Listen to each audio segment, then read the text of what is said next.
একটি অরাজনৈতিক প্রতিবাদ, যার ভাষা সত্যি ভয়ঙ্কর। সত্যি অরাজনৈতিক আন্দোলন হয়তো একেই বলে। এ এক নির্যাতিতার লড়াই, যে কিনা বাঁচার জন্য ছটফট করেছিল, শেষমেশ পারেনি জিততে। মৃত্যুকালে তার শেষ আকুতি এখন জনরোষের হুঙ্কার রূপে বজ্রবাণ হয়ে নেমেছে মাটিতে। নির্যাতিতার আকুতিতে টলমল স্বর,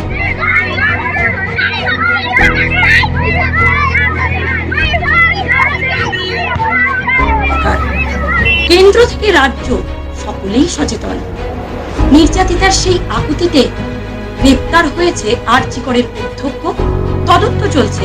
রাজ্য সরকার, পুলিশ থেকে প্রশাসন, সিবিআই সবাই চাইছে দোষীদের উপযুক্ত শাস্তি হোক।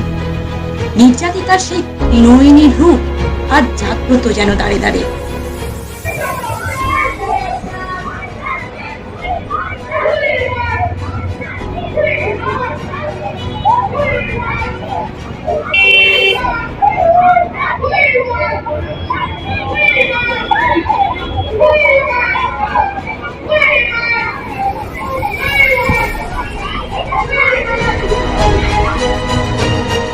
নির্যাতিতার অশ্রু রুদ্ররূপে রাত দখল করেছিল বঙ্গের মাটিতে।